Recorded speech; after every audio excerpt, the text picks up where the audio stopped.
Vozão.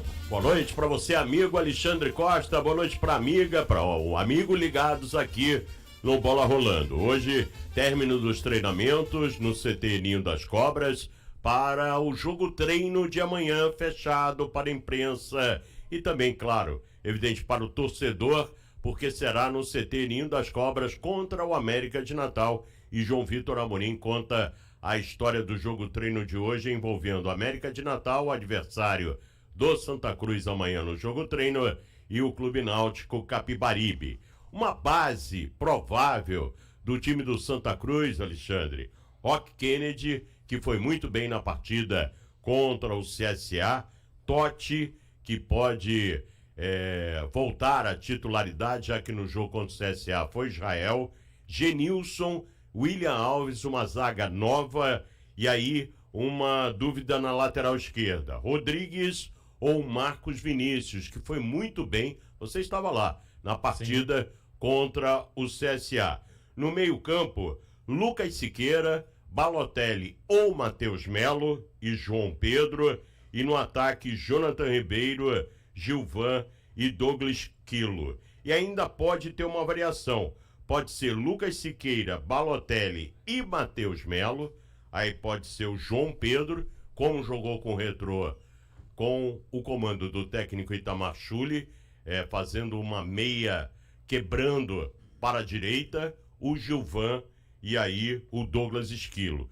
O Thiaguinho já está recuperado, já está treinando. Ele que teve aí lesão, estava em transição, não acredito que ele possa sair de frente. Talvez alguns minutos durante o jogo treino. A grande verdade é que o Santa Cruz está se preparando aí para a pré-copa do Nordeste, dia 4 ou dia 5, contra o 13 de Campina Grande. São, pelo que eu estou observando aí, 3 alterações, né, em relação ao time que jogou lá contra o CSA. Se a gente colocar o Balotelli que teve no banco, né? Aí colocar o Totti. O Totti. Que foi Israel. Exatamente, foi Israel. E colocar também o Genilson, né? E o Genilson. Não, o Genilson jogou. O William Alves. O William Alves também jogou. Também jogou. Não foi o Marcos Vinícius? Foram 3. Matheus Vinícius? Ele fez uma linha ali, na verdade. Ele colocou o Matheus Vinícius no primeiro tempo como lateral esquerdo. Aí a dupla de zaga, Genilson e William Alves. Matheus Vinícius, você não está confundindo com o Marcos Vinícius? Não, foi o Matheus Vinícius. Jogou do lateral esquerdo. No segundo tempo, ele colocou 3 zagueiros. Colocou um lateral, que foi o Rodrigues, né? Aí puxou o Matheus Vinícius, centralizado William Alves. Aí na direita, Matheus Vinícius. E na esquerda. Na esquerda, Matheus Vinícius. E na direita, o Genilson. Então ele fez um 3-5-2 no segundo tempo. Certo. Mas no primeiro tempo ele foi o lateral esquerdo, né? Aí vamos lá, no meio, né? Acho que no meio foi o... Aí pode ser a entrada do Matheus Melo ou o Balotelli. Exatamente. Matheus Melo ou Balotelli. São jogadores que já ficam à disposição. Enfim, a gente fica curioso para ver se Santa Cruz com as modificações do Itamar e principalmente com os jogadores que estão chegando, né, Boris? Porque alguns não estavam lá em Maceió e tem uma oportunidade de observar um outro time. O Itamar vai configurando, né, aos poucos, aí buscando aquela grade, né, aquele esqueleto lá para enfrentar e a hora no início de janeiro, essa pré-copa, né, do Nordeste. A hora é essa, sem né? Dúvida. A hora para mexer, a hora para observar. Jogo treino principalmente, né? Jogo treino, a hora é essa. A hora é essa. Mexe o tempo não todo. Não pode chegar na partida contra o 13 e falar, e aí, que faço eu? É verdade. Não. Aí tem que ter um tudo ou nada, só para lembrar o torcedor que tem que vencer contra o 13. Aí tem o próximo adversário, aí sim, vencendo, passa para a fase de grupos da Copa do Nordeste. Hoje foi apresentado o David, goleiro, 33 anos, e ele falou na entrevista coletiva do mais baixo do que alto no Clube Náutico Capibaribe. Bom, eu acho que foi um cenário, um contexto, como você falou, muito atípico, né? Eu acredito que, independente da instabilidade que estava acontecendo tanto antes quanto após a minha chegada, né, no clube, eu acredito que muito da administração também ela teve as suas peculiaridades, né, pela forma de pensar do último treinador que estava conosco lá, o Bruno Pivetti, né? acredito eu que ele estava muito indeciso, né? Entre respaldar um goleiro e achar um goleiro, não sei se foi essa o ponto, né? Teve muita coisa que se falou sobre uma relação minha e dele, fazendo esse comentário aqui, até mesmo citando ele, eu esclareço que nunca teve nenhum tipo de desentendimento da nossa parte, né? Simplesmente houve algumas conversas onde ele me passou algum ponto de vista da parte dele, eu passei o meu, só que não podendo fugir da minha opinião, eu acredito que muito também passou pelas indecisões dele, né? Tanto é que, visto que acho que na chegada dele foram trocados 3 goleiros, né?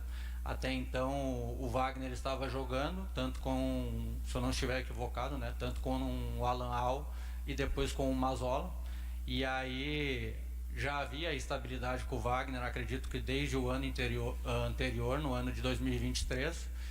E seguindo os fatos, no ano seguinte, 2024, respectivo, também estava essa instabilidade, essa desconfiança da torcida em cima do Wagner, né?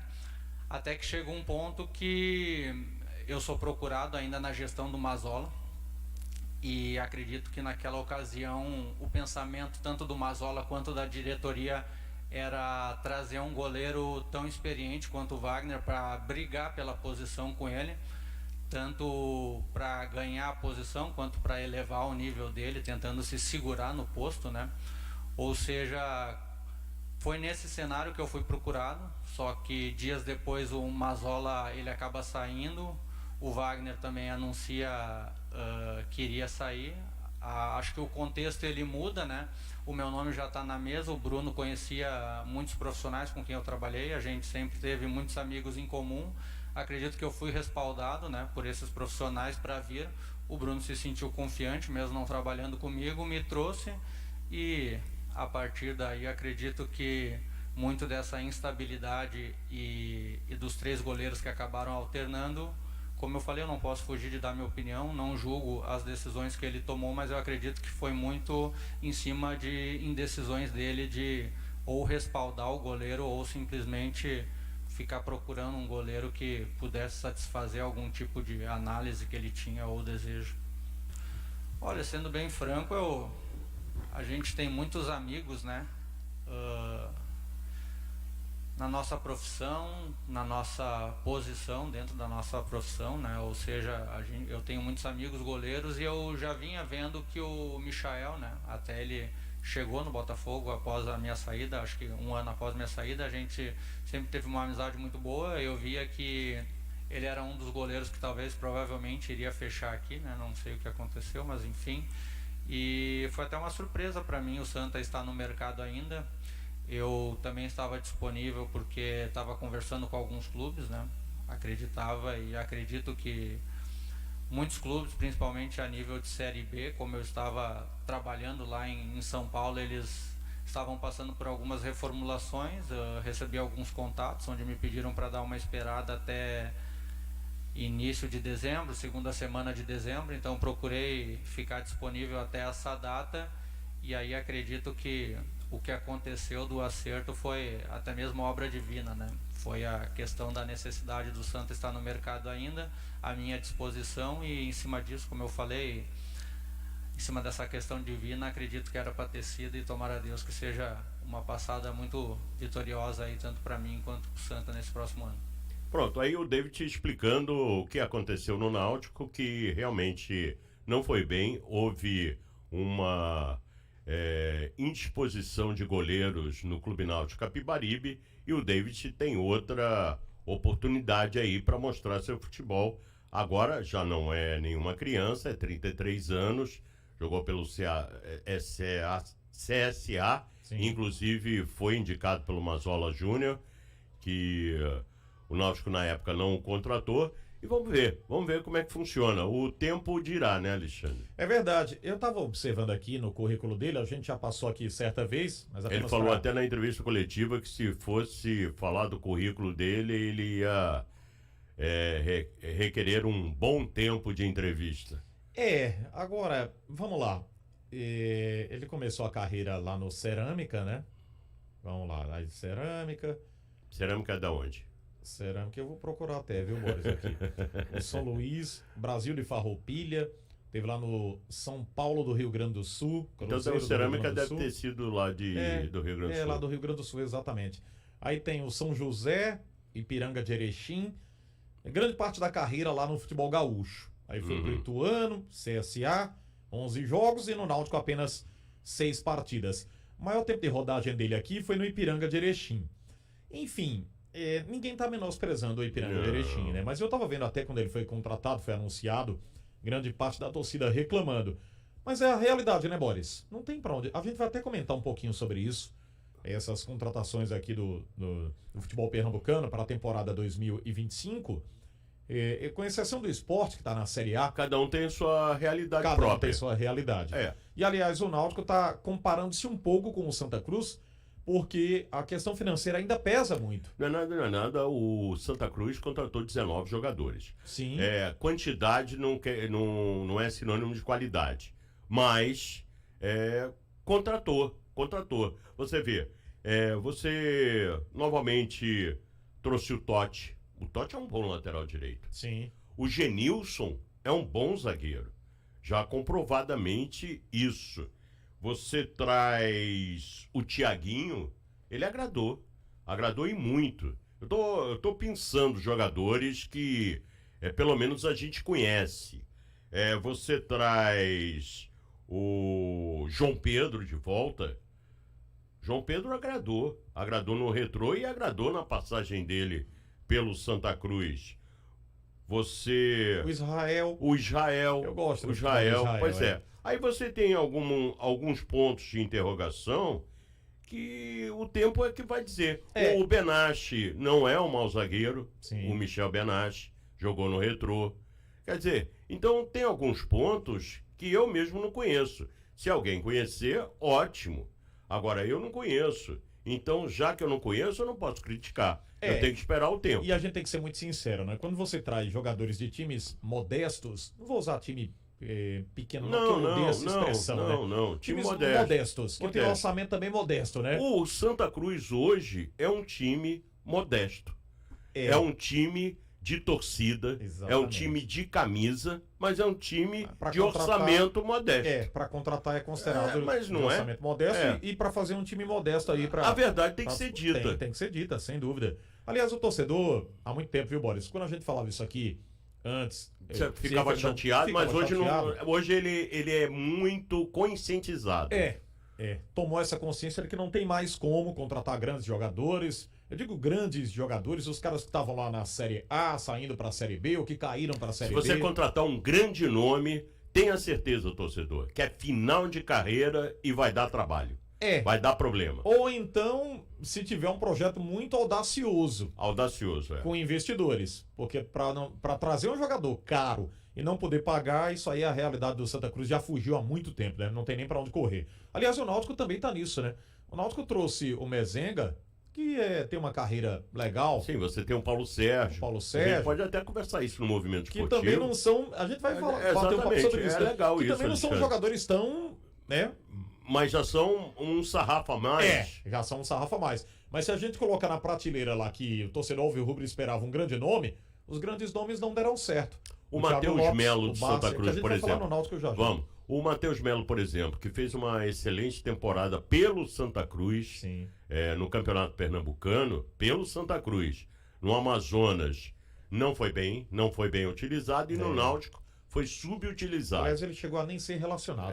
E aí, o que eu digo a você? O Matheus Melo, se ele jogar a mesma coisa que jogou no Campeonato Pernambucano, poxa, é um grande reforço. É um grande reforço. Bem, esperar que ele volte inspirado, né? Que o início do ano para ele foi bom. Todo mundo elogiava, né? Eu acho que ele... Agora, eu não tenho conhecimento do Zé Arthur. Não tenho conhecimento do Zé Arthur. Não conheço o futebol do Zé Arthur. Fez um jogo até legal lá em... Não conheço o futebol do Pedro Henrique. Henrique. Não conheço o futebol do Douglas Esquilo. Não conheço. Você viu mais a movimentação desses jogadores. De qualquer maneira, é muito pouco para uma temporada. A movimentação que você viu, você teve uma noção, sabe tocar na bola, tem um certo aspecto. mas o tempo vai dizer. Nesse lado é só esperar, né, Boris? Eu sou muito... Eu sou muito honesto comigo mesmo. Eu tenho que dar tempo. Eu acho mais ético do que falar, pô, pelo nome não presta. E quanto ao David, que a gente tava falando aqui, David. Ti no final. É David. Não é David, não, viu? É David. É David mesmo. Vai soar às vezes como, né? David, mas é David. David. Vamos ver se a gente pega esse T no final. Aí o torcedor vai ter que ter paciência, todo mundo vai ter que ter paciência e observar um pouco mais, né? Não teve tanto chão lá no Olha, Náutico, não tem comparação, não tem comparação. Mas o Thiago Cardoso, quando veio do Ceará pro Santa Cruz, a torcida não gostava dele. É verdade. A torcida não gostava, depois virou ídolo. Nome, verdade. Virou ídolo. Então, futebol é uma roda gigante. Sem dúvida. Boris, você volta com a gente aqui no Bola Rolando e no Movimento Esportivo Debate. Mais um prazer. Então vamos lá. 18h28 em Pernambuco. Falar pra você que a bola tá rolando. Futebol internacional, tem a Copa da Inglaterra, Copa da Liga lá na Inglaterra, é Copa da Liga na Inglaterra. O Tottenham está vencendo o Manchester United por 3-1. Tem aqui também andamento na Copa da Itália, Internazionale 2, Udinese 0. Em Portugal, na Primeira Liga, esse jogo foi encerrado, já acabou já. Foi às 2 da tarde. O Nacional da Madeira perdeu para o Benfica por 2-0.